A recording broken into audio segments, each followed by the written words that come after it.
identificar onde está aquilo que você vai oferecer que é único e que poucos vão ter ou que ninguém vai ter e que vai te diferenciar. 3, 2, 1. Sejam muito bem-vindos, meu nome é Daniel Luco, eu sou um dos sócios fundadores do grupo Labratiera e você está no Labratiera Academy para operações gastronômicas. E hoje a gente recebe duas autoridades na arte de criar marca desejada e não só consumida. E quando a gente fala arte, é porque é muito mais do que uma lógica. É um negócio que vai muito além disso. Então a gente vai discutir muito sobre isso. E, primeiramente, estamos com a Ana Gabriela, CMO do iFood, considerada uma das top 10 CMOs do Brasil em 2024 pela Forbes.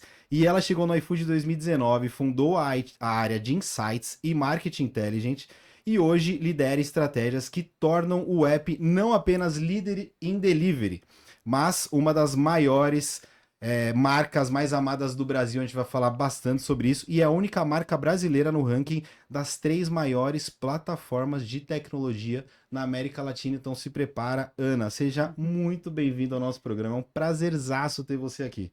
Obrigada, Dani. Obrigada pelo convite. Muito bom estar aqui e dividir com vocês mais sobre o iFood. Que bom, com certeza vai ser uma grande referência para todo dono de restaurante a gente poder compartilhar um pouquinho sobre marca, que é um tema que ainda pouquíssimos donos de restaurante entendem a importância disso e fica só preocupado ali com o produto, então a gente vai ter uma outra visão. Do outro lado, o Otto Guarnieri, cofundador e CEO da MaisMu, eleito Forbes Under 30, que orgulho de poder falar isso daí. Lidera uma marca que transformou o Whey em lifestyle, com um tom próprio e muito autêntico. Eu conheço muito bem a marca e realmente é isso.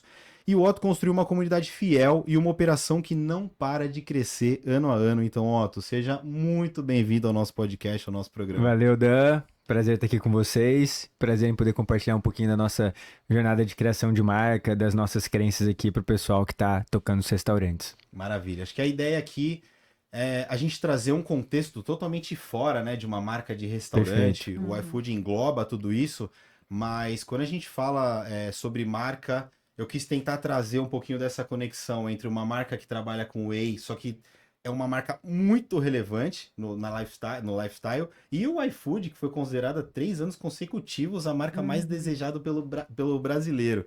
Então, são marcas extremamente relevantes, acho que começando pelo iFood, Ana, 3 anos consecutivos, e se eu não me engano o iFood está com 14 anos só, né? Eu acho que isso que é impressionante, assim, da nossa história. A gente, esse ranking das marcas mais amadas de 3 anos, a gente figura em primeiro colocado ali com marcas que são, versus marcas que são centenárias, né? E você para pra pensar, o iFood tem só 14 anos. Eu falo assim, a gente é um adolescente ainda, descobrindo coisas. Então, isso eu acho que é muito, muito legal. E acho que a gente vai falar um pouco mais sobre isso, mas tem muito também da nossa cultura, né? Acho Com que, assim, certeza. que é a cultura de startup, né? Esse DNA da gente, apesar da gente ter quase 8 mil funcionários, né? Food lovers, que a gente chama, a gente ainda mantém muito essa alma de startup. E eu acho que isso que faz com que as pessoas também se apaixonem pela marca, assim como todos nós somos apaixonados ali, quem trabalha para o iFood. Sem dúvida. E aí quando você fala de adolescente, é super relevante porque a Labratiera hoje tem 4 anos, Uhum. e aí quando a gente conversava com um dono de pizzaria, e a gente falava sobre longa fermentação, por exemplo, eles falaram, tá, mas o que é isso? Como é que começa? Então quando a gente tem essa alma adolescente, esse desejo de querer conhecer coisas novas, a gente vai numa linha que é o não convencional, né? Então hoje, principalmente para o restaurante, é muito aquela coisa de sempre deu certo, então vou continuar fazendo, e aí você esquece de tentar buscar coisas novas. E eu tenho uma sensação de que a marca, né, você se preocupar com marca ainda é algo muito novo. Começa que a gestão do restaurante, ela é, na maioria das vezes, informal. Então eu vejo que o pessoal não se importa tanto com indicadores, essa questão do startup, né, de você ter uma taxa de crescimento, uma busca por meta. E aí quando a gente fala de marca, isso ainda é até um pouco mais distante. Por isso que a gente tem uma oportunidade muito grande no mercado, né, para competir com as centenárias. Às vezes a gente dá um receio de falar, pô, como é que eu vou competir com alguém tão grande? E se for parar pra pensar, no meio de 15 mil pizzarias, a gente teve essa ousadia de tentar buscar também e acabou dando certo. Como é que a gente consegue pensar que, além das centenárias que tem, a gente consegue buscar essa questão dentro de casa que começa com a cultura, mas a cultura ela pode ser muito ampla, né? Como é que a gente traduz essa cultura para dentro de casa para conseguir trazer algo tão relevante? Eu acho que você colocou alguns aspectos que, na minha visão, são bem importantes, assim. Acho que esse ar de querer sempre descobrir, né, o que que é novo, aonde eu posso apostar, onde eu posso, às vezes, errar e muitas vezes errar para poder aprender. Acho que isso é muito importante. E uma construção de marca, assim, é uma questão de persistência, de consistência, né? Eu acho que muitas vezes as pessoas falam assim, ah, vou olhar só para o negócio e isso é o mais importante, mas não dá, é meio ambidestro, assim, você precisa olhar para o negócio, você precisa olhar o que está fazendo o seu negócio crescer, mas ao mesmo tempo pensar no médio e longo prazo como é que você está construindo uma marca que seja relevante, porque é isso que vai te levar a você ser, a gente já tem 14 anos, né, mas é isso que vai levar o iFood a ter 100 anos, né, é a construção dessa marca, dessa consistência, e não é fácil, porque talvez em algum momento a gente vai falar sobre principalmente criatividade, as pessoas acham, ter uma marca amada é só ser uma marca criativa, não, ter uma marca amada é você conhecer muito para quem você está oferecendo seu serviço, é você conseguir servir ali com um diferencial, né? E no iFood a gente tem ainda um ecossistema mais complexo, porque a gente está falando de uma marca que se apresenta para consumidor final, mas também para restaurantes e parceiros, né? E agora a gente é um ecossistema que vai além de restaurantes. E tem os entregadores também. E é muito diferente a forma como a marca se relaciona com cada um desse público, mas ao mesmo tempo você precisa manter essa consistência. E não é fácil. Que desafio. É um desafio grande, assim. Mas é algo que é o que vai. Essa consistência, essa persistência é o que vai te levar a ter uma marca centenária, né? Quando a gente tá falando de médio e longo prazo. Você falou da criatividade, tem gente que fala que marca só cria com marketing. Você acha que é um mito ou verdade? Eu acho que não é uma verdade absoluta, não. Eu acho que é aquilo que eu falei, a marca, ela se constrói pela conexão que você faz, né, com o seu público ali final, para quem que você está oferecendo. Para mim, e o iFood é resultado disso, né? O iFood, ele não é resultado de porque a gente tem propaganda, porque ele é resultado de um bom serviço, né, de um produto que entende muito a necessidade, que resolve um problema, que está ali no dia a dia das pessoas, que faz parte desse dia a dia, e a partir daí essa conexão começa a existir, obviamente que aí a presença da marca, né, através, seja da publicidade, seja através de patrocínio de eventos, aí ele é um complemento dessa experiência para a gente estender a experiência além do produto, mas ele parte daquilo que você enxerga como necessidade que você está entregando para o seu consumidor final. Muito bom, e você comentou da aposta, no final do dia eu acho que a questão da marca é uma aposta, principalmente quando a gente fala de branding, né? Vamos falar um pouquinho depois sobre performance e branding. Mas, eu acho que uma grande aposta que você fez é colocar um ícone na Mais Mu. Então tem a vaquinha e eu sei o quanto que você engaja ela tá presente nos eventos, ela tá nas embalagens. Como foi para você tentar trazer esse ícone como realmente o ícone da marca, mas como uma aposta? Né? Então a gente sempre vai tentando apostar, seja em evento, como a Ana falou, ícone, uma presença diferenciada. Vamos falar um pouquinho das apostas aí que você fez ao longo do caminho, que eu acho que é muito curioso isso. Pô, muito bom. Eu acho que a aposta, eu acho que tem algumas coisas que o empreendedor pensa, né? E algumas coisas elas tendem a se confundir na nossa cabeça. Acho que a primeira coisa é, quando a gente pensa em marca, dá para você fazer uma analogia com uma pessoa. Uma pessoa que tem uma boa reputação, uma pessoa que tem uma boa marca. Uma pessoa que tem uma boa reputação e é famosa, uma pessoa que tem uma marca excelente. Uma pessoa que tem uma boa reputação, é famosa e tem credibilidade, porque reputação não é necessariamente igual credibilidade. Tipo, pô, uma pessoa que é autêntica, faz tudo isso sendo autêntico ainda mais. Por exemplo, um ator não necessariamente vai conseguir transpor suas qualidades para fora se só os personagens dele forem famosos e ele em si não conseguir transpor isso. Então, eu acho que tem muitas semelhanças entre as marcas e as pessoas. E pensando na Mais Mu, a gente acredita assim que tem duas formas de você, agora falando mais como empreendedor, né? De você empreender. Você pode falar, pô, aqui tem uma oportunidade muito grande de mercado que eu quero endereçar. Não me toca pessoalmente, mas eu acredito que o mundo vai ser um lugar melhor, eu acredito que eu vou ganhar muito dinheiro, eu acredito que, enfim, algo grande sai daí. E tem aquele outro lado que é tipo, essa dor tá me incomodando, eu preciso mudar isso, porque como consumidor eu não aguento mais viver com isso. A Mais Mu nasceu desse segundo espaço. Na época que eu e o Neto a gente montou a empresa, a gente não tinha ideia de qual era o tamanho do mercado de suplemento no Brasil, o que seria sucesso quando a gente começasse a vender, enfim. E o que a gente entendeu naquele momento é que o nosso desafio era mostrar que o whey não é bomba. Essa era a nossa aposta, vamos dizer assim. Ela vinha de um lugar de autenticidade, de você realmente querer resolver um problema.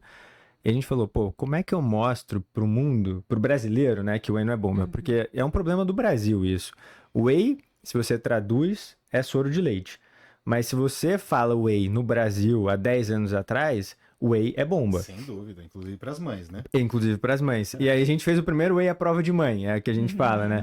Que era uma embalagem diferente, com uma embalagem diferente no sentido de mais amigável.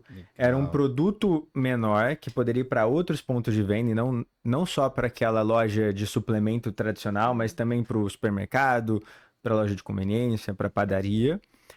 Um produto com um perfil nutricional mais democrático. E aí a marca começou a deslanchar desse espaço. Mas a ideia da vaquinha veio muito disso de mostrar que o whey não é bomba e mostrar que o whey é um derivado do leite. E fazer isso de uma maneira, a gente sempre falava, né? Descolada e descontraída. Uma maneira cool, uma maneira fã, uma maneira divertida, uma maneira da hora. Se a Mais Mu deixa de ter esse lado mais divertido, a marca não é mais a mesma coisa. A gente, quando vai tentar sintetizar tudo que a gente acredita, no limite a gente fala que a gente é uma empresa de alimentos e bebidas saudáveis, tão desejados e acessíveis como os docinhos do checkout, mas que busca fazer com que ter uma vida saudável seja mais leve e divertido. Tipo, o que a Mais Mu quer fazer? A gente quer que a vida saudável seja mais leve e divertida. Eu não quero que ela seja mais eficiente, que ela tenha mais performance. Tipo, não é essa a nossa promessa. A nossa promessa é que ela vai ser mais leve e divertida. E aí, pô, se eu quero extremamente ir pro fundo do fundo da performance, cara, é outra pessoa, é outra marca, é outra empresa que vai resolver essa dor. A nossa vai ser fazer você dar risada quando você não consegue treinar, fazer você dar risada quando você consegue, faz alguma bobagem ali, fazer você ter coragem de, mesmo inseguro ou insegura, dar o primeiro passo e começar a ter uma vida mais saudável. Trocar um chocolate tradicional por um chocolate mais saudável. Tipo, trocar um treino sem pós-treino para um treino com pós-treino, sabe? E fazer pequenas escolhas que você fala, isso aqui já me ajuda a ter uma vida mais saudável. Otto, você falou algumas coisas que eu quero recapitular aqui. Primeiro, quando você falou do início da marca, você falou sobre embalagem.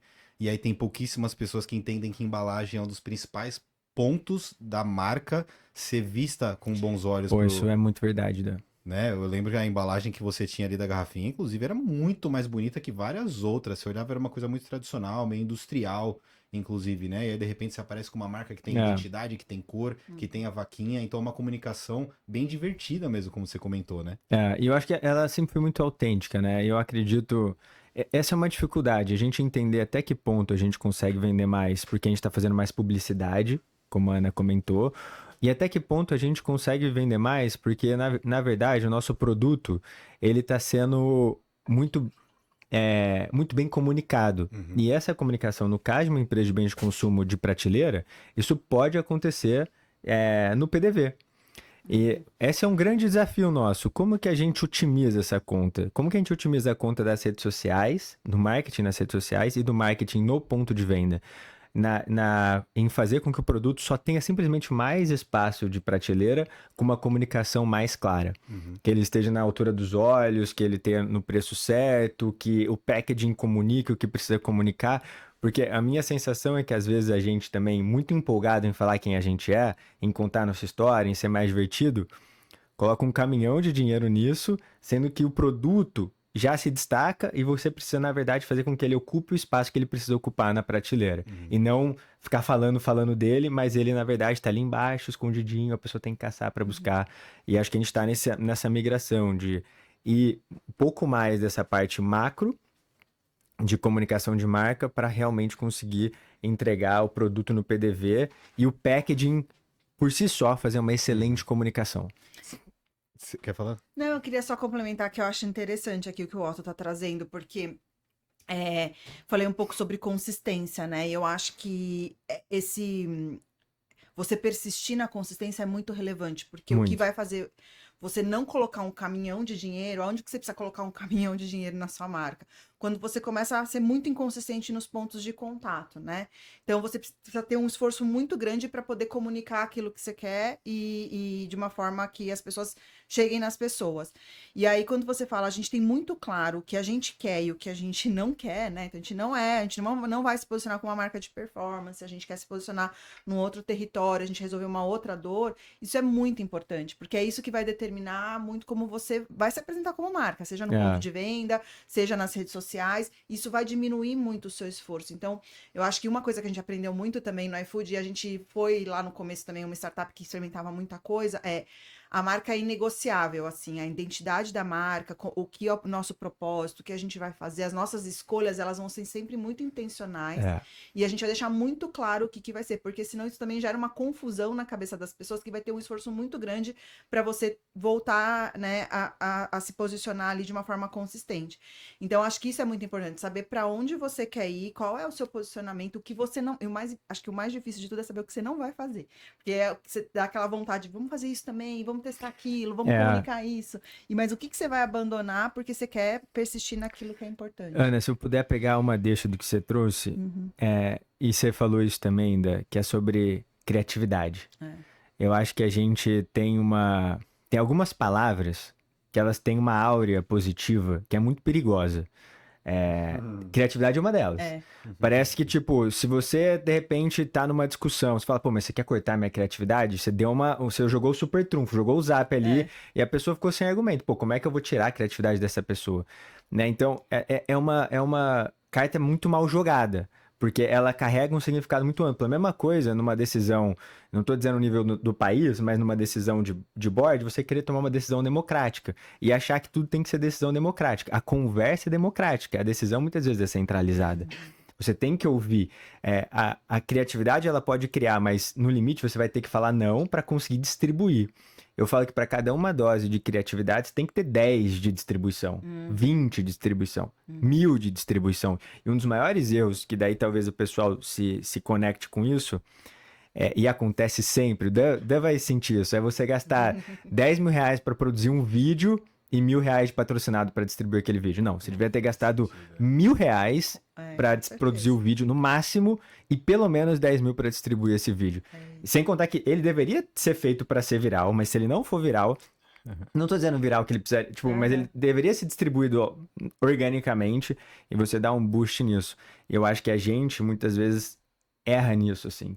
Acho que o empreendedor, talvez você também se conecte com isso. E eu acho que você ter percebido isso foi o que fez você se destacar. Ele quer ser descoberto. Ele acha que tem um produto especial. Pô, meu produto é único, meu produto é tão especial. Um dia vão me descobrir. Ninguém vai te descobrir. Talvez te descubram daqui a 50 anos. Daqui a 30 anos, 20 anos. Quando, tipo, a sua consistência de produto virar uma reputação em si. Mas pô, é num custo de longo prazo.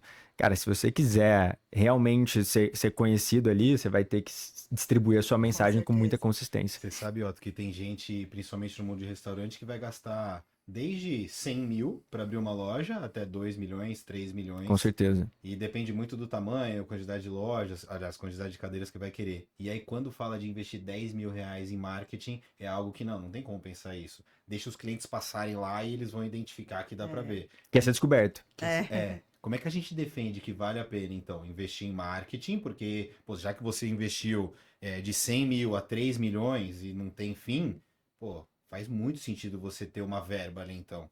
Total. Faz sentido a gente pensar que tem que ter um percentual para dedicar para a marca? Então, do faturamento esperado ou do faturamento que a gente vai ter que ter um percentual para investir em marca. E aí, desse percentual, a gente vai ter tanto para aposta e o resto para coisa que a gente faz que dá certo? Eu vou dizer, no nosso caso, por exemplo, a gente não tem fábrica, né? A Mesmo não tem fábrica, a gente desenvolve produto, a gente tem estoque, mas da nossa receita líquida, entre marketing e vendas, a gente gasta entre 10% e 20% com marketing e vendas. Só para dar uma ordem de grandeza, né? Então, e marketing mesmo, publicidade, influenciadores, é uma parte muito relevante. Tem time nessa conta também, desses 10% a 20%.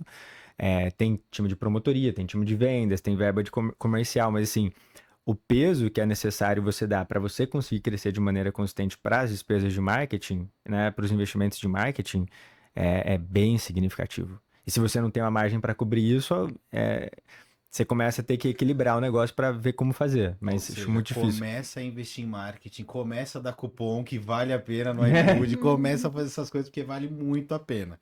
Realmente é algo que o pessoal ainda tá olhando com, assim, devagar. E eu acho que tem que dar uma acelerada. A marca, ela vai ser importante e tem que ter É uma briga, né, gasto. de investimento contra tempo, no isso. limite. Você pode até conseguir chegar onde você quer, mas quanto tempo? E no limite, o tempo, né? Quantos meses de salário você vai ter que pagar, tipo, a mais se você não crescer na velocidade que você precisa? Então, quanto tempo você vai ficar debaixo do break-even se você não investir na velocidade certa? Então, às vezes, o investimento te acelera o break-even, Uhum. né? E você passa a ser lucrativo mais rápido e não mais devagar. Você comentou de uma relação entre a marca e pessoa, né? De como ela se passa uma imagem, eu achei que fez super sentido. E não tem como falar quando a gente pensa em marketing, marca, que os influenciadores estão muito presentes. Em Muito. todos os cenários, assim, Sim. de todas as marcas. Quando a gente escolhe influenciador, a gente ao mesmo tempo está escolhendo uma personalidade. Então, você acha que a marca ela tem que estar relacionada com esse influenciador ao ponto de, se eu tenho uma marca que ela quer se comunicar dessa forma, então eu só vou buscar influenciadores que têm essa comunicação? Porque se eu quero ser uma marca jovem, eu só vou buscar influenciador jovem, mas não. Se eu quero ser uma marca que eu quero vender mais, eu vou atrás de qualquer influenciador. Faz sentido isso aí pra você, de nichar influenciador também dentro da marca? Ou é uma Olha, coisa aberta? eu acho que é uma conversa mais filosófica, assim. Eu sou mais de analisar caso a caso, mas é bom ter um framework para deixar as decisões mais simples. Então, por exemplo, no nosso caso, a gente sabe que historicamente mulheres têm um fit maior quando vão promover a nossa marca. E eu não acho que isso é uma coisa só da nossa marca, é uma coisa da categoria de well-being, de suplementação, etc.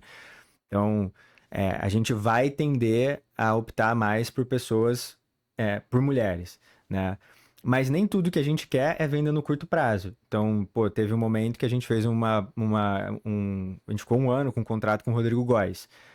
Fez muito sentido. Ah, o Rodrigo Góes é homem. Então, tipo, não, mas fez super sentido para a mensagem que a gente queria passar de que você não pode fazer tudo para uma vida mais saudável. Então, os esteroides anabolizantes, eles são contra isso. Você não, tipo, não deveria pensar em ser um fake nerd. Tipo, o que é mais mu, acredito. Tipo, é melhor você pensar na sua saudabilidade.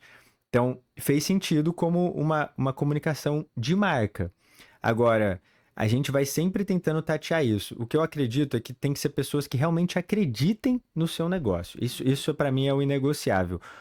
Se é homem, se é mulher, se é do nicho, se é fora do nicho, isso para mim importa menos, porque eu acho que o ser humano ele é muito sensível a mensagens. Então, ou você vai ter um copy muito bom, meio manipulativo para conseguir converter, o que não é o que a gente tenta fazer, mas muitas empresas tentam e têm muito sucesso com isso, ou você vai ter uma mensagem que vem do coração e você, como audiência, percebe isso e fala, cara, essa pessoa acredita nesse negócio de verdade, e eu acredito nessa pessoa, então eu vou testar isso. Eu acho que esse é o desafio, de você achar relações de confiança entre você e o influenciador e pegar influenciadores que têm relações de confiança com as suas comunidades. Se não tem essa relação de confiança, acho que fica muito atrofiado isso, sabe? Fica uma publicidade mais fria. Vai gerar awareness, mas não vai gerar desejo. Vai gerar awareness, mas não vai gerar conexão. E pro nosso momento, a gente busca mais conexão do que awareness. Aí, ó, a minha aposta é que quanto mais o tempo passar, mais a questão de você ser fiel e real vai Mais perpetuar. forte. Cada vez mais essa história da publi, se for uma coisa muito forçada, eu acho que vai ficar pra trás. Vai ficar pra trás. Tá muito claro pra nós, né? O que é publi, o que não é e o que dá pra realmente conectar ou não. Exato. Né? E acho que tem uma coisa do mundo dos influenciadores que é assim, que é muito diferente de você fazer a publicidade tradicional, né? Que você vai lá e faz um merchan num programa de TV ou num rádio, que você tem um roteiro e a pessoa segue ali. O papel do influenciador, ele é outro, né? Ele é como o que o Otto falou, ele precisa ter uma autoridade, ele precisa falar com uma comunidade, ele precisa ser verdadeiro. E muitas vezes eu acho que o que as marcas acabam errando, e a gente já viveu muito isso no iFood, é tentar colocar naquele influenciador assim, ó, você precisa falar isso daqui, é dessa forma. Do meu jeito. Do meu jeito. E ele fala, mas eu não Olha. sou assim, né? Eu sou. Então o que a gente tem. No final Você do dia, mata o criativo, no Nada, caso. você precisa Creator. justamente, acho que é muito diferente, assim, o criador, o creator ou o influenciador, acho que ele tá nesse universo, tem crescido muito, porque é a personalidade dele, então precisa ter uma combinação entre o que ele é, né, e o que sua marca é. Uma vez que você identifica aonde tem essa conexão as comunidades que você precisa estar, é quase que natural. Mas eu acho que o erro, muitas vezes, da marca é tentar falar pro influenciador o que ele tem que fazer. E não Faz muito deixar sentido. ele criar ali com a personalidade dele. Você precisa dizer pra ele assim, olha, minha marca precisa chegar aqui. Ele vai pensar como vai fazer isso da melhor forma. Eu acho que às vezes a gente erra, que a gente quer dirigir o influenciador e não vai funcionar. A gente é meio apegado, do tipo, tem que passar essa mensagem, tem que ser esse produto. E fica checando, mas não falou. Não, mas às vezes não fazia sentido. É, assim, e né? não é sobre falar a mensagem, porque nem sempre o que é falado é o que é percebido. Se a Exato. pessoa fala de um jeito que não é verdadeiro, a mensagem percebida pela outra pessoa é outra, né? Então é melhor você falar uma mensagem verdadeira que a pessoa fala, por exemplo, pô, eu tô sendo pago por isso aqui, mas ó, antes eu realmente comprava, eu ganhei isso aqui, mas eu compro. É. E é isso, a pessoa fala, pô, isso aqui é suficiente para eu entender que o negócio é de verdade, sabe? E na verdade, o que poderia ser visto como uma coisa negativa, a pessoa assumir que é uma publicidade, na verdade está sendo visto como uma coisa positiva, que aumenta a relação de confiança. E a gente entender que as relações humanas, elas não são tão matemáticas e óbvias como a gente gostaria que fossem. Então, você passou essa mensagem, a pessoa percebeu essa mensagem. É aquilo que eles falam, né? Você consegue ensinar a pessoa a pensar, mas você não consegue ensinar a pessoa o que você quer ensinar. Você consegue provocar ela a pensar, mas ela que vai aprender, não é você que vai ensinar. Quando você tenta ensinar, tipo, o que você falou que a pessoa percebeu, cara, tem algum overlap, mas conecta com várias outras coisas. Faz muito sentido. A gente falou bastante sobre questão de curto prazo e longo prazo, e eu acho que é um tema que, principalmente o dono de restaurante, ele, às vezes, muitas vezes, ele nem tem uma meta no mês seguinte. E quando a gente fala de Olha só. marca, a gente tá falando de um longo prazo. Pelo menos um médio e longo prazo. Então é uma aposta que nem sempre vai dar certo de imediato, do tipo, antigamente eu vou colocar um flyer e aí amanhã vai vender mais. Hoje a gente pega um influenciador, amanhã vai vender mais. Só que a gente tem que ter um trabalho de pensar também no ano que vem, daqui 2 anos, daqui 3 anos, daqui 4 anos. E acho que a Ana falou uma palavra muito boa de ser intencional. Muito boa Você mesmo. ser intencional com marca, eu acho que talvez seja um dos principais pilares. A Labratira fez 4 anos. A gente não vai comemorar com um bolinho. A gente chamou o Bascar pra tocar. Ele é um DJ de Tomorrowland, irmão do Alok. Então conecta muito com o nosso público. A gente fechou a unidade e fez uma baita festa com influenciadores. E o pessoal falava, nossa, mas de onde saiu essa ideia? De uma ideia intencional. A gente queria passar essa mensagem de ser jovem, de ter uma pizzaria que de repente virou uma balada. Então como é que a gente traduz a questão de você pensar no longo prazo, ao mesmo tempo ser intencional e saber que isso vai custar uma grana? É difícil, né? Não é fácil. E eu acho que assim, tentando ser muito prático, e o iFood, por exemplo, fez rodada de fundraising. A Maismu fez rodada de fundraising. Vocês, eu lembro que na Luco também fizeram, não sei como é que foi na Labratiera, mas acho que uma das coisas que o empreendedor fala muito é não posso porque eu não tenho dinheiro, né? E essa não é uma explicação boa o suficiente. Porque dinheiro no mundo que a gente vive hoje, ele é abundante. Tipo, ele pode ser mal distribuído, o mundo é super desigual, essas são outras questões, mas o dinheiro, o capital é abundante. O que faltam são projetos tentadores o suficiente para puxar esse dinheiro da mão dos investidores para a mão dos empreendedores.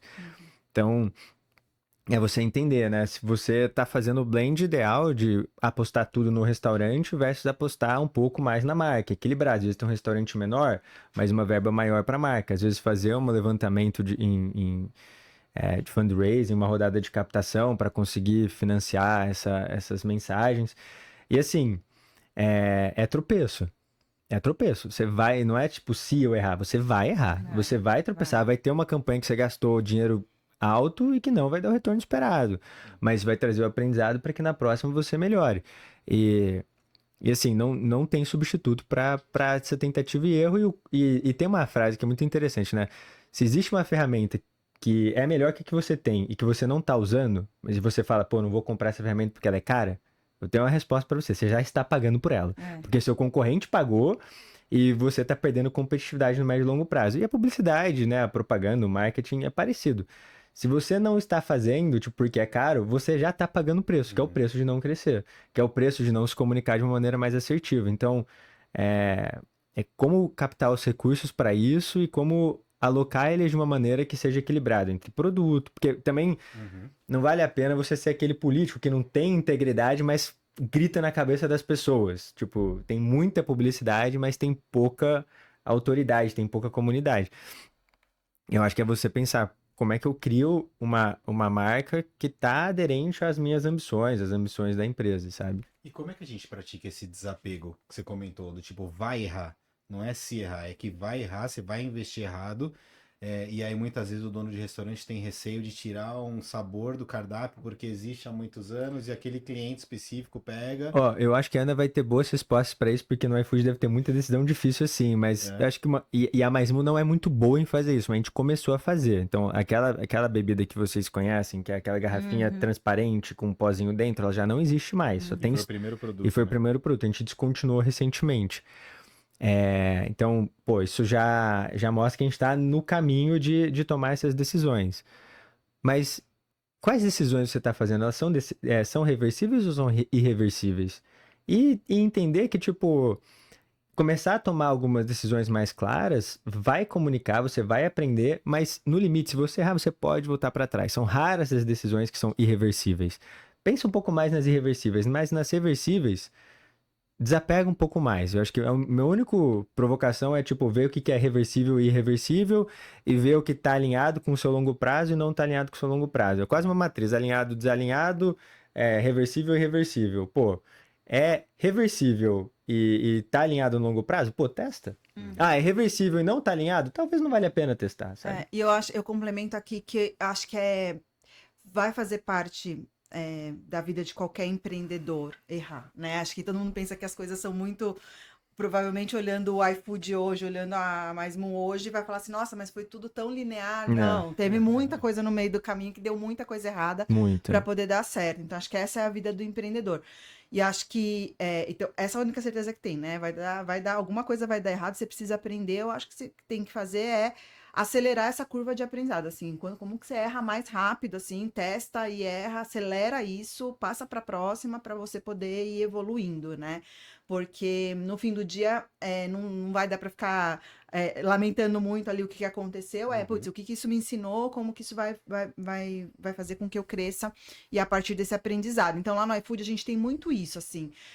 Até hoje, mesmo sendo uma empresa muito grande, a gente abre esse espaço para poder testar muita coisa e Uhum. errar e entende que isso faz parte, que é natural, assim. Acho que numa empresa do tamanho do iFood é um pouco mais complexo, no sentido de que você tem um transatlântico, a gente fala assim, a gente já tem um negócio grande, mas a gente tem a gente costuma falar muito sobre isso. A gente tem os jet skis, né? E os jet skis, Aham, eles são ótimo. intencionais, eles são propositais, que é para Perfeito. as pessoas justamente continuarem mantendo essa alma de empreendedor da gente testar, da gente ver o que funciona, o que não dá certo, a gente errar mais, a gente poder apostar mais. Uhum. E na marca, a gente também tem isso em menor escala. E aí o grande segredo vamos fazer isso em escala pequena, vamos testar, vamos acelerar, aprender, e aí a partir dali a gente escala e ver o que dá certo. Faz parte da cultura, então saber Vai. errar, aprender e ter essa verba ali para os testes. E é importante, assim, é importante para a gente poder, ainda mais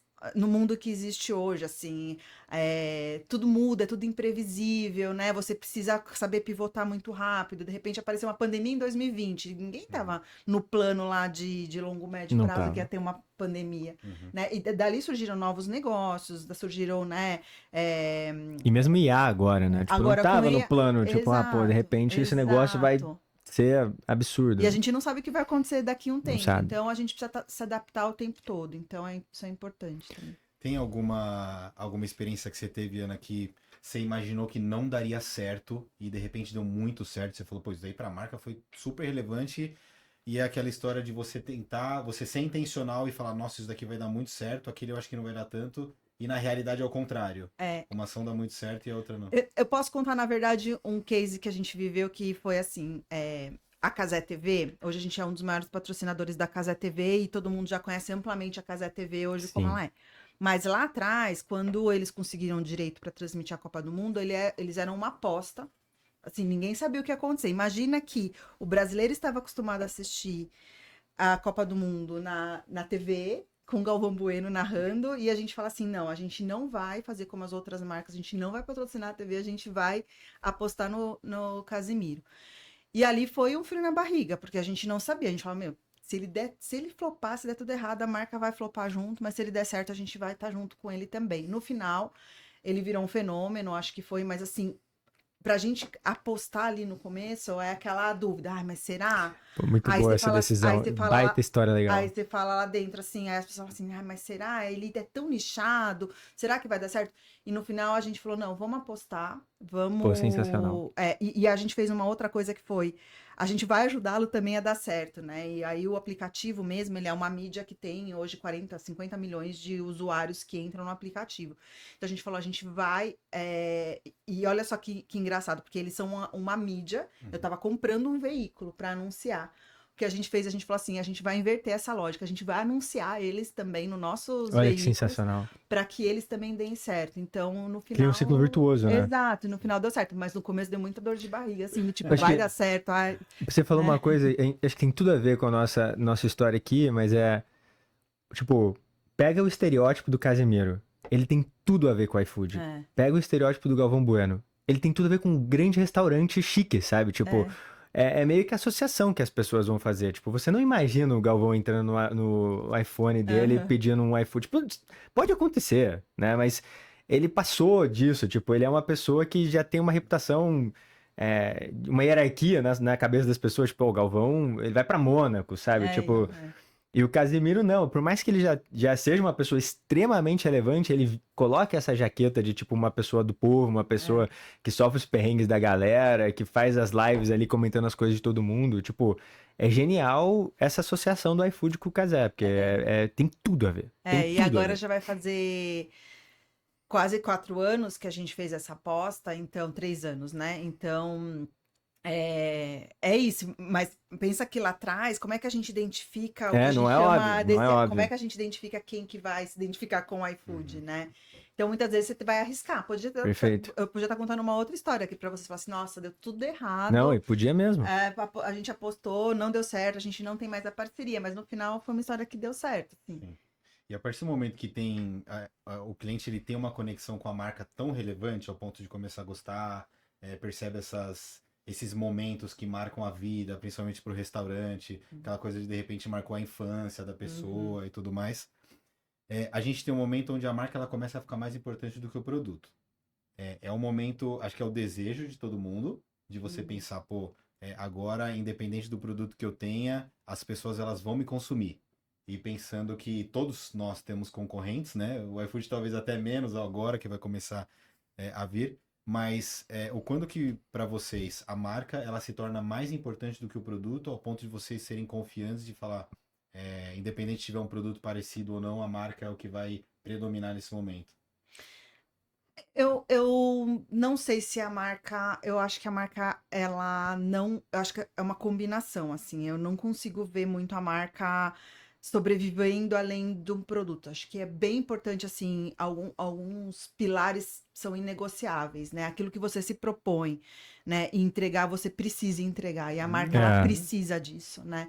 Porque senão você vai virar uma mentira, e a gente vê muitas marcas que acabam depois não sobrevivendo, porque ela não tem essa equação bem equilibrada, né? O produto começa a perder qualidade, o serviço. Então a gente é muito preocupado assim em garantir que a gente está entregando o melhor serviço para os 3 públicos, né? E para restaurante, para entregador e para consumidor final. E a marca, ela é um potencializador disso. Perfeito. Mas eu acho que ao longo do tempo é muito difícil uma marca sobreviver. Se a sua promessa, a gente fala assim, o reason to believe, a razão para acreditar, se aquilo que, a sua promessa, ela não está se concretizando. Por exemplo, ontem, meu filho ganhou um presente da minha sogra, da avó dele, que era tipo um dinossaurinho, assim, né? Daí você colocava a pilha. E a pilha era da Kodak. E tipo, Kodak é uma marca muito forte ainda, porque marcou muito forte uma geração e a gente ainda pegou isso, mas provavelmente a geração mais nova já não tem essa associação com Kodak.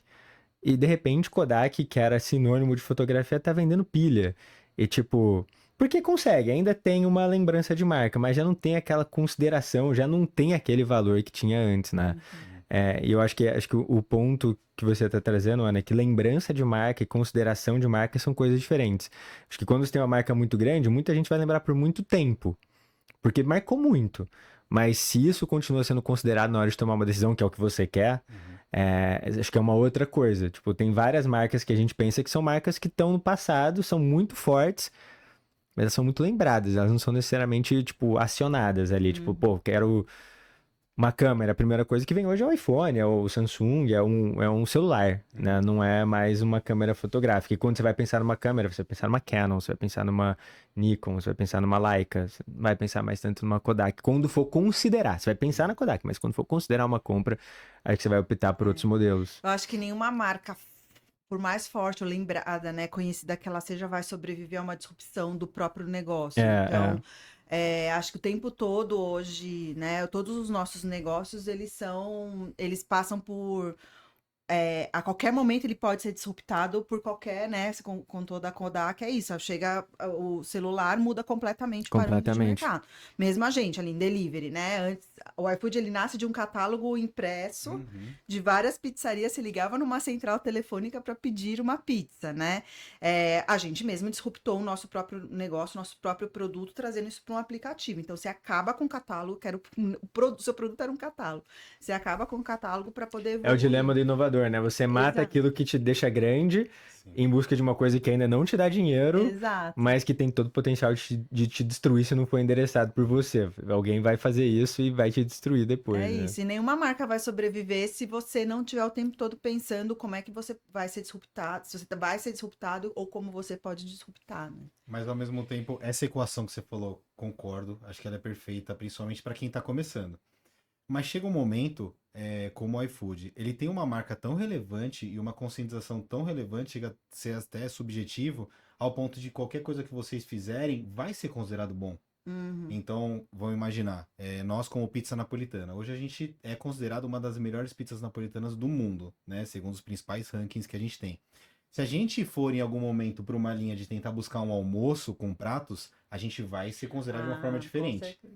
Então, eu queria entender, tipo, um equilíbrio, né? Do tipo, a gente vai se preocupar com o produto no início, aí depois a gente vai com marca, porque tem aquela questão de você estar tão apaixonado pela marca que qualquer coisa que a marca faça, ela pode ser boa, né? Eu não sei se é um senso de comunidade, isso, mas chega um momento A onde Tesla o tem muito produto... isso, né? Tipo, de repente lança uma bateria, se lançar um celular, vai ter um pessoal que vai comprar, Você lança um coloca ela lança-chamas, né? transferindo, E não tem nada a ver com o verdade. produto, mas a marca ela é tão É. relevante que vai ser muito bom. Eu acho que isso te permite, te habilita para que você possa, né, ampliar o seu negócio dentro do que as pessoas esperam. Acho que você falou, é verdade. O próprio iFood mesmo, né? A gente era um delivery de comida. Hoje a gente já tem uma fintech, a gente já tem outras entregas de outros produtos. E claro que a força da marca e o que a gente entregava como negócio fez com que a gente pudesse expandir também os nossos produtos, né? Provavelmente você consegue trabalhar uma linha de expansão por conta da força da marca que acho que acho que é um habilitador, né, para isso. Mas acho que no nosso caso a gente ainda tá numa fase muito de. A gente abriu muitas frentes no começo. Então, a gente tinha mais Mu, daí a gente lançou uma outra marca que chamava Mu, que a gente comprou uma marca menor que chamava Holy Nuts, a gente incubou uma quarta marca que chamava Alternative, e a gente viu que a gente estava deixando uma coisa muito pequena, muito complexa. E a gente começou a fechar, hoje é só mais Mu. E a gente entende que que são categorias diferentes. Eu acho que a categoria de tecnologia, ela é quase o winner takes all, né? Então, você vai ter um ou dois players, vai ser um monopólio, um oligopólio, não de fato um monopólio, mas na prática quase, né? E quando você fala de bens de consumo, a região, várias outras coisas entram, tipo, para uma pizzaria, várias coisas vão entrar em consideração ali. Mas no nosso caso, eu acho que a gente ainda precisa focar mais, e eu acho que o cenário natural para uma marca como a nossa é, no longo prazo, consolidar ou ser consolidado. Então, por exemplo, a Mais Mu vai virar eventualmente um hub de marcas de saudabilidade, ou vai ser a área de saudabilidade de um grande conglomerado de alimentos e bebidas. Porque aí você vai ter 10 empresas, né? Corporations de alimentos e bebidas no mundo, Mars, PepsiCo, Coca-Cola Company, Kraft, Ambev, ABI, enfim, Nestlé, cara, dessas você vai ter uma infinidade de marcas. Quase todas estão dentro de uma dessas House of Brands, assim. E algumas estão tentando, nos Estados Unidos você tem algumas tentando fazer isso com saudabilidade. Então, no nosso caso, é quase como se a gente fosse um produto, sabe? Tipo, a gente é uma marca, a gente é uma empresa, mas no longo prazo a gente acaba sendo um produto. E o Total. iFood eu acho que não. O iFood eu acho que ele tem um outro espaço. Ele é como ele realmente tem que se proteger 360. Tipo, por exemplo, eu acho que eu poderia falar, vamos montar quiosque, vamos franquear quiosque, vamos montar uma fábrica, vamos fazer. Só que não necessariamente eu tô melhorando meu negócio da melhor forma possível, eu acho ainda. Eu acho que assim, o tamanho da marca, conforme a marca também, que é um pouco do desafio que a gente tem no iFood, né? Conforme a marca vai crescendo, ela vai ganhando uma expressividade maior, isso te permite, obviamente, se ampliar seu negócio, isso te dá um endosso para outras coisas. E por um outro lado também, você cuidar da reputação passa a ser algo muito, muito relevante. Porque ao mesmo tempo, né, conforme a marca também vai ficando grande, qualquer coisa que acontece, isso pode virar uma crise, isso pode virar um Sim. problema. Então, você também tem que blindar a sua marca em relação a isso. Então, a marca forte também permite que em momentos de crise, É. você também tenha os próprios defensores da marca, né? As pessoas que se conectam e que vão te defender e que vão entender que aquilo que aconteceu não é um padrão da marca. Então, acho que isso também é muito importante. Então, conseguir pesar que a marca ela vai ganhando força, isso vai te habilitar e vai te dar o endosso para você ampliar seu negócio, seus produtos, né, na força da sua marca, mas em algum momento também a reputação é algo muito relevante para você cuidar. É Imagina crédito, também. né? É crédito. Exato. Imagina também com Quanto uma maior for ficando. igual vocês estão com muitas, né, uma rede já, então a marca já vai ganhando uma outra A proporção. nossa discussão sempre E que é a essa. reputação, ela também é importante. Como é que Sim. você preserva a reputação da sua marca? Toda né? nova loja que a gente faz agora é uma outra estrutura de quando a gente começou as primeiras. Ela tem que ser totalmente diferente, ela tem que ter uma estrutura muito melhor, inclusive para o time interno, sabe? Para ver o quão bom eles vão estar, quanto bem eles vão se sentir.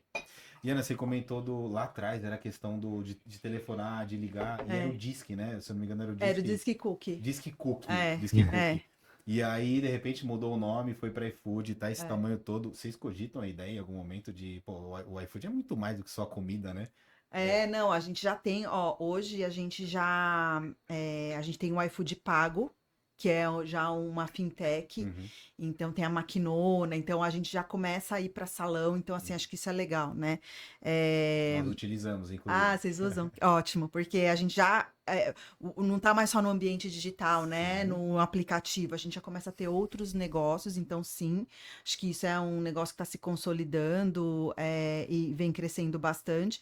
E na entrega mesmo, a gente não se limita mais à entrega só de comida, que a gente acabou de lançar uma campanha agora que a gente fala iFood é tudo pra mim, que é isso, brincando até com o nome, a gente Sim. chama iFood, mas não é só comida. Já tem entrega de mercado, de farmácias, de suplementos, a gente já ampliou bem mais o nosso escopo, mas acho que o grande passo que a gente deu no último ano mesmo foi poder ter a parte toda do iFood pago e começar o movimento também de ir para salão, no ambiente físico mesmo, junto com os restaurantes. No final do dia é um grandíssimo parceiro, quem sabe aproveitar, assim como nós, a gente aproveita como um todo, e é a história da reputação, né? A gente confia muito no trabalho, de tudo que vem fazendo ao longo do tempo, lançou a maquinona, pô, obviamente que a gente vai querer, se dá tão certo ali o iFood como delivery, imagina dentro do salão, aí teve até um cashback para os clientes. É Uma bem legal a solução história super do legal. cashback, E o pessoal utiliza muito, né? É. Nós como consumidores também a gente utiliza muito. Você tem um efeito de rede, né? Acho que o iFood traz muito efeito de rede. Tipo, essas plataformas, quando você escolhe uma, você começa a querer também falar, cara, eu não vou querer me deixar complexo e ter vários fornecedores de várias coisas. Acho que no começo todo mundo baixa vários.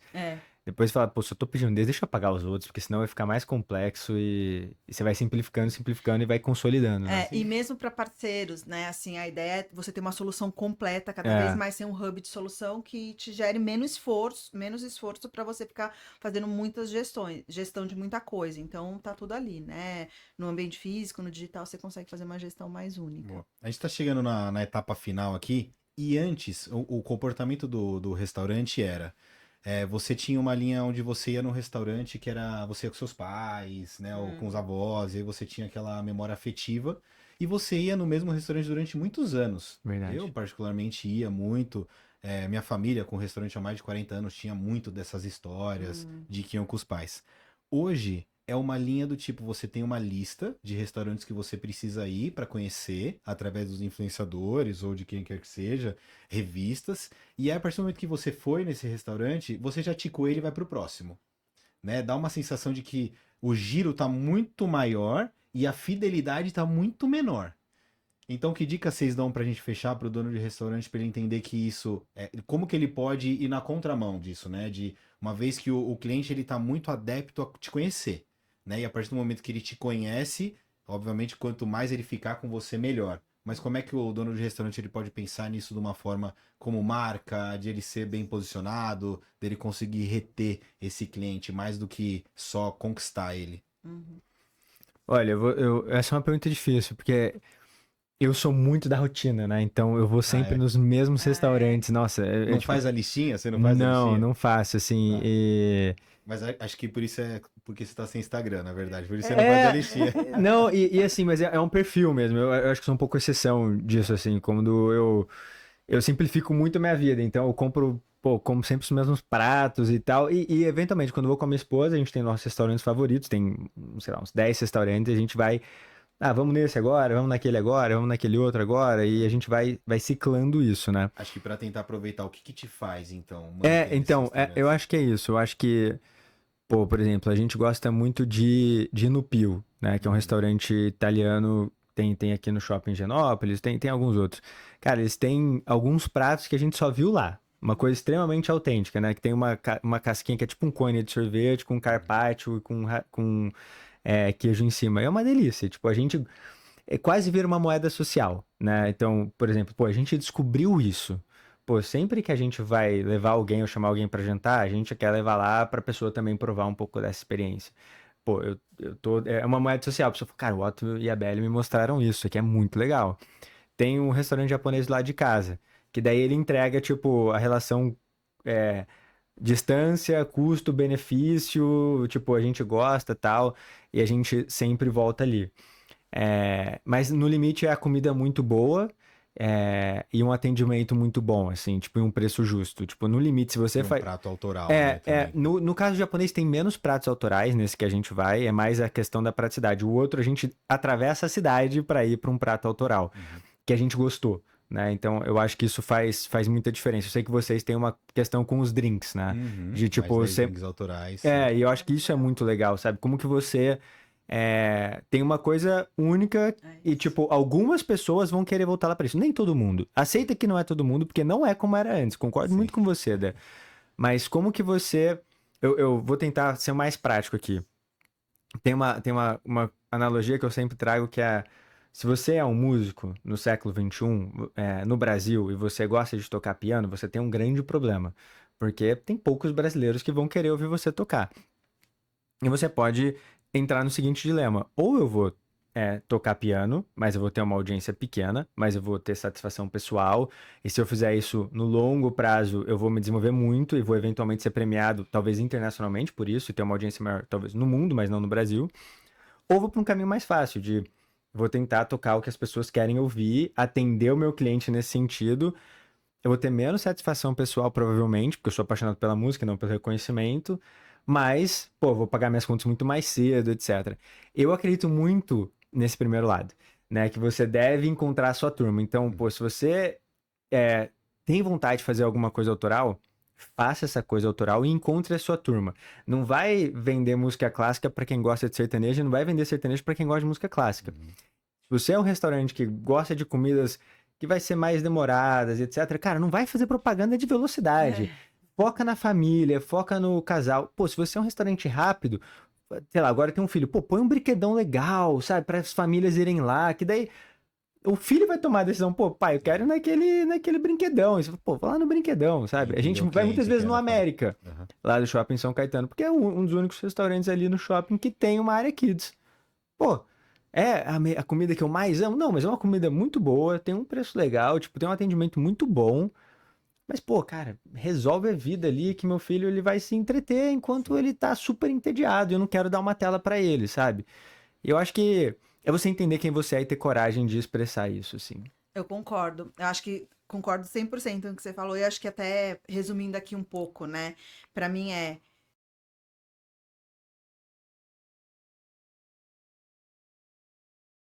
entender, primeiro assim, entender que esse comportamento que existia antes Mais líquido, né? as pessoas vão querer Vão experimentar. querer, vão querer. Essa nova geração é isso, né?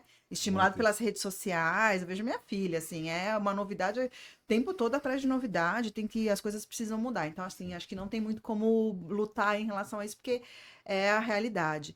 Mas tem um ponto importante que é conhecer muito quem é o seu público, qual é a sua proposta de valor, né? O que você oferece, o que é aquilo que é inegociável, e ter a consistência em relação àquilo.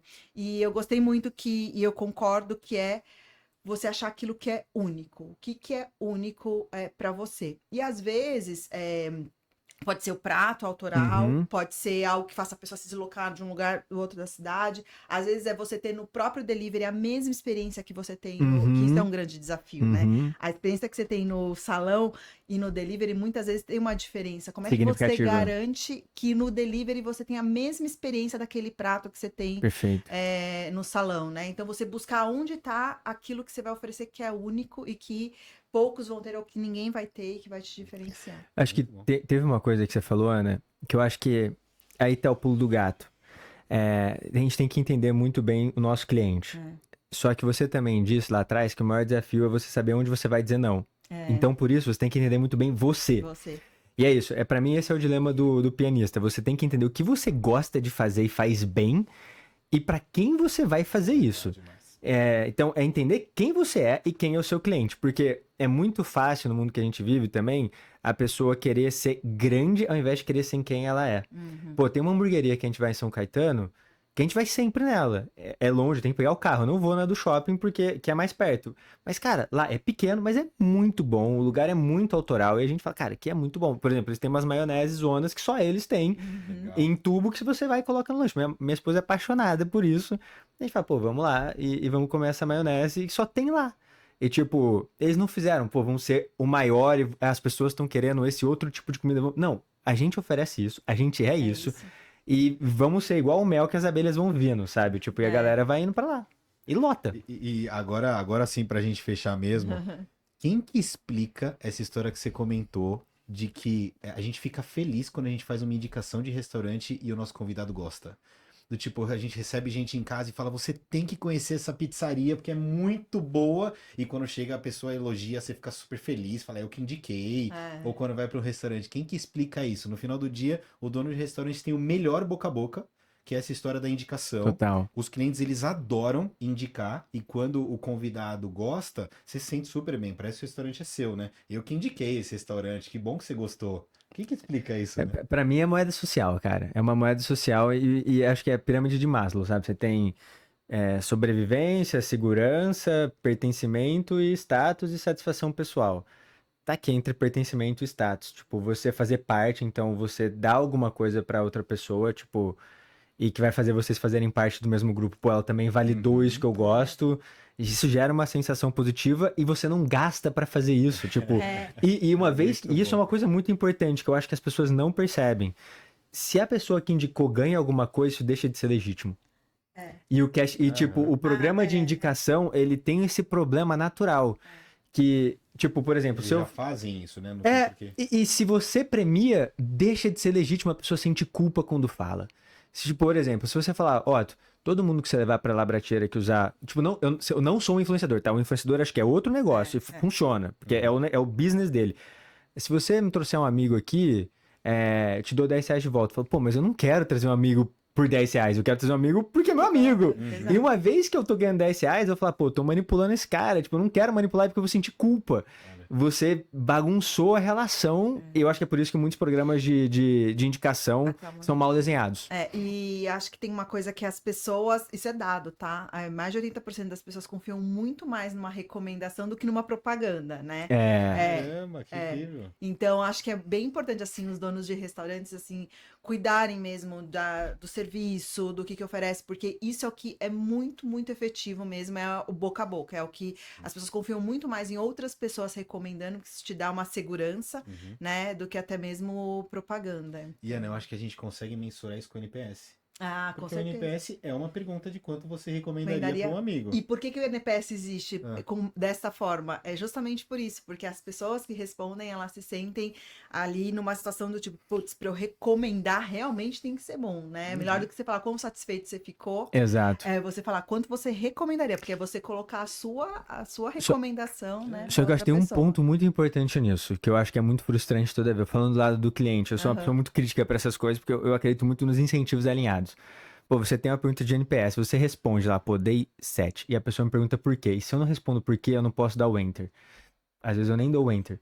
Porque, tipo, você me pediu uma coisa, eu te dei uma coisa, você me pediu outra. Outra Eu falei, coisa, pô, mas não, mas daí vai ficar muito longo. E, tipo, a É. minha provocação pra todo mundo é: separe em 2. E no limite, escolhe qual você quer. Se você quer um NPS, é só o NPS. E, tipo, faz o NPS depois. Você entende Se o a porquê. pessoa quiser, ela responde o resto. Mas você ganha a informação real. É o seu trabalho criar as hipóteses pra ver se isso muda. Não é trabalho da pessoa te explicar isso. Isso eu acho que as pessoas entendem errado. Tipo, não, eu vou perguntar isso e depois ele vai me explicar tudo certinho. Cara, você transformou em trabalho pra pessoa. Não é o papel dela, tá? Faz um focus group, pega uma galera, dá um almoço de graça, um jantar de graça e pergunta. Mas pra mim o NPS é só o NPS. E daí, por exemplo, o que pode acontecer também é o garçom pedir a avaliação dele também. E daí, de repente, você entra num conflito de interesse. Pô, eu vou avaliar o restaurante, mas vou... E o garçom quer ser bem avaliado. Então, se você põe um NPS ruim, acho que mistura as coisas de novo. Daí o garçom vai falar, pô, me dá uma notinha alta ali. Daí você não vai ter a verdade. Acho que é você entender o que você quer ter em qual nível. Pra mim, se eu tivesse um restaurante, eu não tenho, mas eu ia querer entender a verdade. Tipo, o que a pessoa tá achando. Depois ia investigar pra entender quais são as causas disso em um outro momento, de uma outra forma. Porque senão eu acho que as pessoas vão ser incentivadas a mentir. É, sim, com certeza. E dono de restaurante não precisa usar ferramenta Não. para o NPS. Tem o iFood, que inclusive um dos nossos principais indicadores é a nota que a gente tem no iFood. É tipo É, isso. é. Isso é E, assim, excelente. tem que Quanto ser é acima de recomendado, 4,7 é o mínimo. Que pelo menos para ser um super restaurante. Então, já que a gente tem essa ferramenta tão fácil, se tiver abaixo de 4,7, você tá tendo um problema. Exato. Não, A gente pode chegar à cara, conclusão, isso é muito verdadeiro. Isso é né? muito verdadeiro. E a volumetria também conta muito. Não adianta você ter um 4,9 e você tá com 10 10, avaliações. É. Duas, né? Tipo, pô, sua avó e tua prima foram lá. Então, semanalmente, toda sexta-feira, a gente discute nossas avaliações Ah, do que legal. iFood. É. E Porque a gente- ali vai ser uma avaliação real. Exato. Ali, tipo, o seu desafio E é quem encontrar quer a realidade. Comentar, Otto, comenta lá. Comenta lá. E se quem não quiser comentar, tá tudo bem. É. É. Então é o NPS perfeito. Se a gente tiver, então a gente pode chegar à conclusão que se a gente tiver um 4,7 para mais, você vai ter boas pessoas te recomendando, seu produto tá entregando de uma forma transparente, sua marca vai crescer e o negócio vai prosperar. E isso é uma coisa interessante, porque no limite não é se o produto é bom ou ruim. Se você, tipo, vender pizza pra quem gosta de comer feijoada, tua nota vai ser ruim, mas tua pizza pode ser excelente. Então, esse de novo é a importância de você saber quem você é e divulgar pra quem é teu público-alvo. Classificação, categoria, É. faz muito sentido. Ana, Otto, muito obrigado pela participação. Sem dúvida Obrigada, alguma que o Dani. dono de restaurante vai adorar todos esses pontos. Para mim também foi muito importante. Já vou chegar em casa, colocar em prática tudo, mas muito obrigado pela participação de vocês. Espaço aberto caso vocês queiram passar alguma mensagem aí para quem estiver ouvindo. Acho que a minha mensagem aqui, só puxando o chapéu aqui pro lado do iFood, acho que cada vez mais os canais vão ser múltiplos, né? Acho que o delivery está aí justamente para as pessoas, os restaurantes explorarem. Então, se você ainda não está no delivery, é importante você Nossa, garantir muito. esse 360, né? Tá no salão, tá no delivery. Quanto mais você amplia os seus canais, isso vai facilitar muito mais para o seu negócio. Ana, e eu também vou puxar. Se for um delivery, não trata ele como um puxadinho. Né? Tem que Se fazer você tem parte integral. Faz um delivery como uma operação real. Exato. É o mesmo cuidado que você teve com o salão, hoje tem que ser o mesmo cuidado que você tem com o delivery. Um processo bem estruturado. Hoje eu vejo que tem muita gente que tem gerente de salão, é super normal. E poucas pessoas têm gerente de delivery. Pô, tem que ter um gerente de delivery. Eu acho que é altamente escalável, tem um potencial de escala maior do que o salão, inclusive, e o dono de restaurante ainda não percebeu isso. Então, Concordo tem que muito fazer. também. Isso mesmo. E o cliente Com cuidado. espera uma experiência tão boa quanto ele tem no salão também no delivery, né? Exato. Boa. Pô, agradecer mesmo, pessoal. Pô, prazer compartilhar as ideias aqui. E desejo todo sucesso para todo mundo que tá. Acho que tem dicas muito, muito, muito valiosas aqui mesmo. E até para outras empresas. Por exemplo, a gente é uma empresa de bens de consumo. A gente tem parceiros vendendo nossos produtos no iFood. Mas assim, você tá nesses canais de maneira intencional é muito importante. Tipo, você ter o seu próprio é legal, mas hoje as pessoas buscam em alguns lugares específicos. Então, elas buscam no iFood, elas buscam, no nosso caso, no Mercado Livre, na Amazon, em outros canais. Então, mas eu só vendo na minha loja. Pô, cara, será que é? Pode ser. Será que é a melhor alternativa? O tráfego está lá. Se você tem uma boa operação, é igual a diferença. Estar no iFood é a diferença entre você estar no shopping e estar numa rua vazia, sabe? Essa é a diferença. Tipo, o seu delivery vai estar vazio. verdade. Até eu economizo 10%, 15%, sei lá quando é. Mas você tá vazio. É Faz isso. muito sentido. Se você ficou até aqui, muito obrigado pela participação e até o próximo episódio. Valeu.